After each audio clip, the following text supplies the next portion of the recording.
Hello, friends, and welcome to the Exams Made Simple. We are here for the quiz for the 12th of December 2023.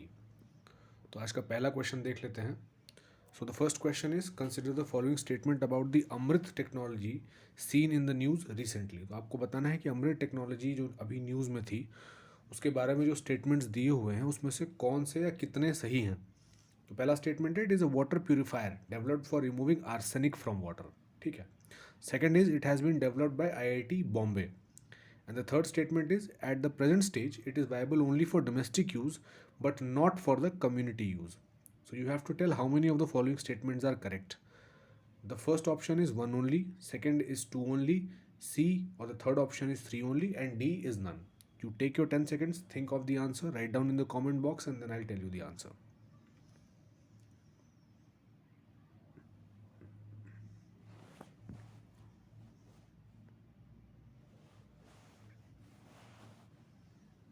Okay, so let's see the answer for the question.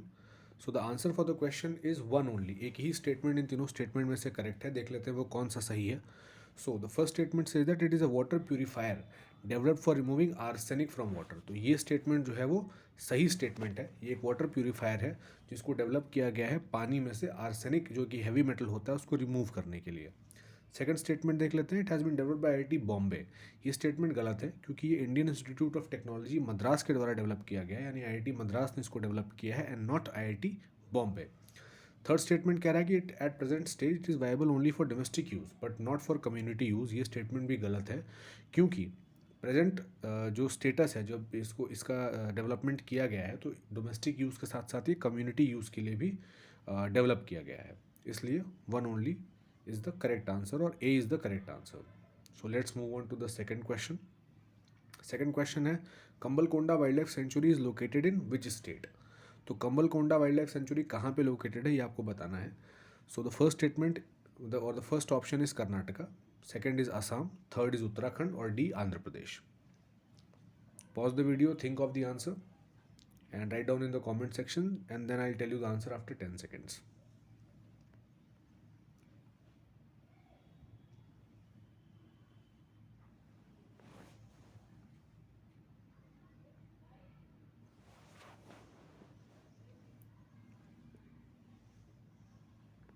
Okay, so let's see the answer.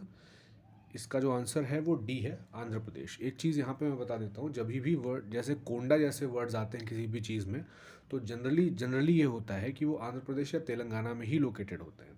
अगर यहाँ पे आपको तेलंगाना दे दिया होता है statement में then this question have been become difficult. तो ये Kambalakonda wild life sanctuary news में क्यों था, क्योंकि यहाँ पे एक Eastern Ghats nature interpretation centre यहाँ पे ओपन किया गया है.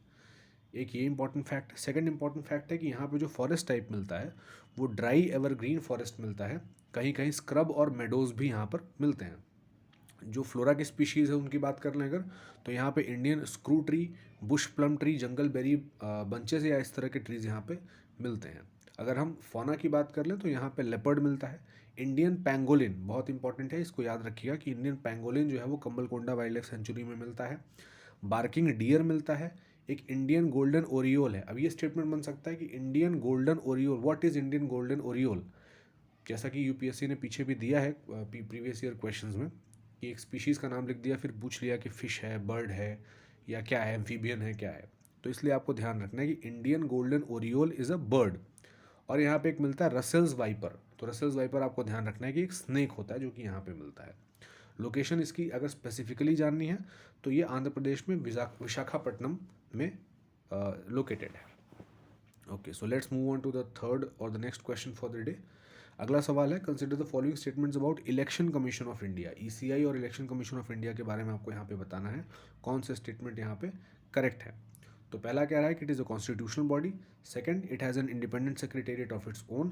Third, initially it was a single member body but after the enactment of election commission amendment act 1989 it was made a multi member body. So options फिर वैसे ही हैं, one only, two only, three only और none. You have to tell how many of the given statements are correct. Your 10 seconds begins now.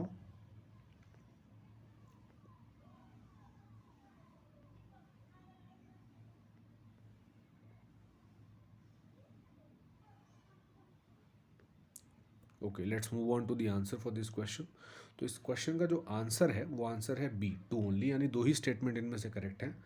और वो देख लेते हैं कौन कौन से स्टेटमेंट है। तो पहला statement, it is a constitutional body, ये करेक्ट है, आर्टिकल 324 के अंतर्गत इसको कॉन्स्टिट्यूट किया गया था। सेकंड स्टेटमेंट है, it has an independent secretariat of its own. So at once it can seem to be a correct statement, लेकिन ये स्टेटमेंट गलत है। और it is an irony that ECI being such a powerful body और constitutional safeguards इतने सारे मिले हुए हैं, लेकिन till date it does not have an independent secretariat of its own.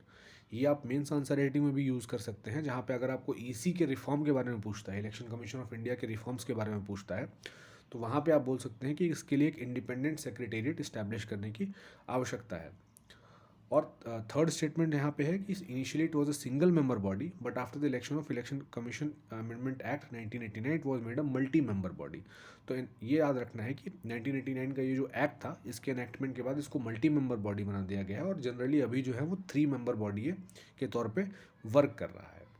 इसलिए इलेक्शन कमीशन ऑफ इंडिया में ये के क्वेश्चन में केवल दो ही स्टेटमेंट हैं जो सही हैं। Okay, let's move on to the next question.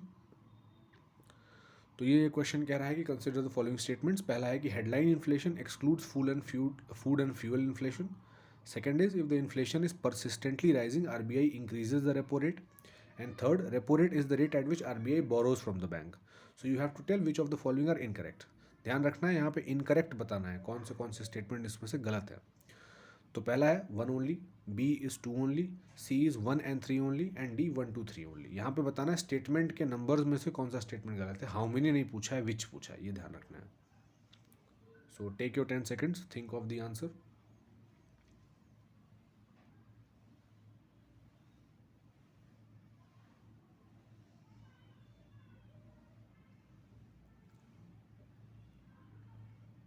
Okay, so let's move on to the answer for this question. तो इसका आंसर जो है वो सी है, इनकरेक्ट बताना था, इसलिए यहाँ पे 1 और 3 जो है वो गलत है। Headline inflation excludes food and fuel inflation.